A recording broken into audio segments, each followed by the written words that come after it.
Hello, my name is Stefano Zamatio. This is a tutorial on how to set up a Harrier IP camera. There are several different models of Harrier IP camera available, but for this video we'll be looking at the Harrier 10x autofocus zoom IP and HDMI camera. This camera is based on a Tamron MP3010M EV camera. For details of the full range of Harrier IP cameras, please see the Active Silicon website at activesilicon.com. This is the Harrier 10x autofocus zoom IP and HDMI camera. This Harrier IP camera assembly has three main parts: the camera module, a Harrier IP camera interface board, and the Harrier Ethernet connection board.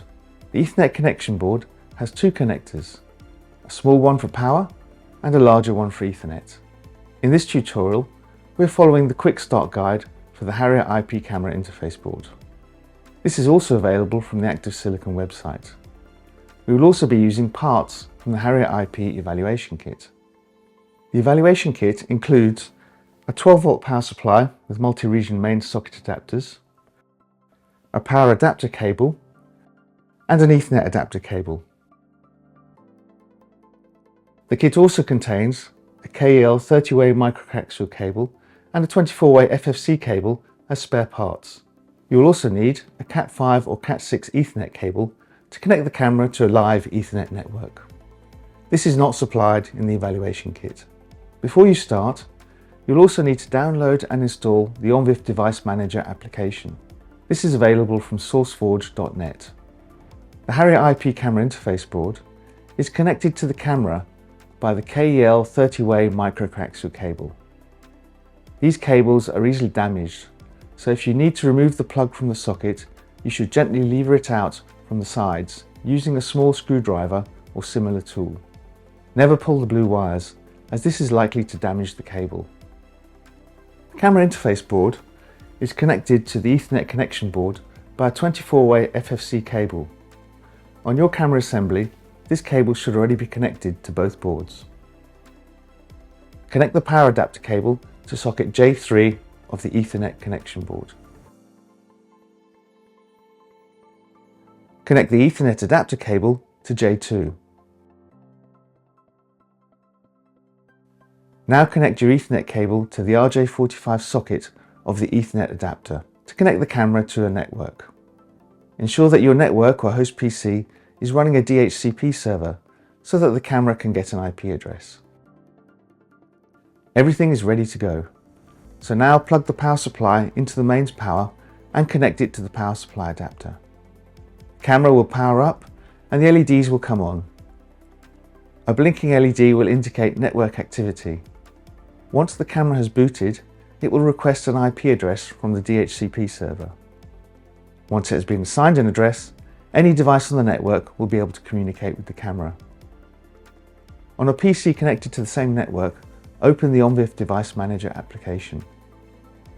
Now click on Refresh. The software will identify all available OnVIF compatible IP cameras on the network. The Harrier IP camera will appear. Make a note of the IP address of the camera.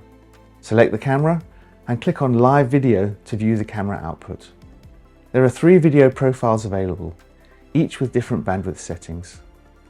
Select which one you want to see using the Profiles option. You can also view the streaming video from the IP camera using any suitable media player application. For example, VLC Media Player or GStreamer. To connect these applications to the camera, use the RTSP URL shown at the bottom of the live video view in the OnVIF Device Manager. The Harrier IP camera interface board also serves a website.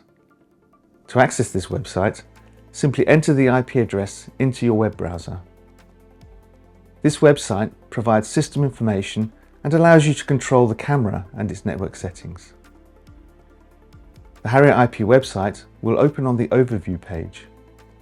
Here, you can see the basic information on the camera, such as its serial number, firmware version, and current temperature.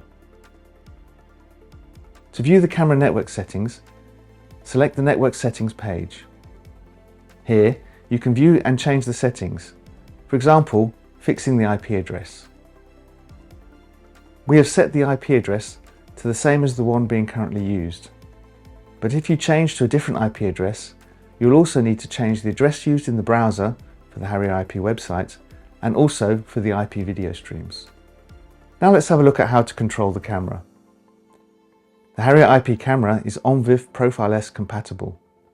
So any ONVIF based application, like the ONVIF Device Manager, can control the IP camera. The maintenance and camera control pages on the Harrier IP website provide a simple way to try out the camera controls. On the maintenance page, you can reset the camera to factory defaults, change the video mode, and reboot the camera. On the camera control page, there are controls for camera zoom and some other simple camera operations. There is also a text entry box that enables you to enter VISCA commands and send them directly to the camera. With these VISCA commands, you can control all of the camera features and read back any of the camera settings. Typically, autofocus zoom block cameras have many advanced camera features, and these may not be accessible via the ONVIF services. However, they can all be controlled using the VISCA commands. Applications can also send VISCA commands directly to the camera using the ONVIF Device I/O service. For more information on this, please download the Harrier IP example software from the Active Silicon website. Note that in order to deliver the IP video stream, the Harrier IP camera interface board needs to be in control of camera resolution and frame rate. So please do not try to change the camera video mode using the VISCA commands. To update the Harrier IP firmware, simply select the software upgrade page and load or drag and drop the update file into the update box. The file will copy across to the IP board and then start to install. After the installation is complete, the camera will restart and run the firmware that has just been installed. We hope that this video will make it easier for you to get started with your Harrier IP camera. All information covered in this video, plus additional links and instructions, can be found in the Quick Start Guide. Information on each camera and its features can be found on the relevant product page on the Active Silicon website. We wish you success with your project and the Harrier IP camera. If you need additional support, please contact us at techsupport@activesilicon.com.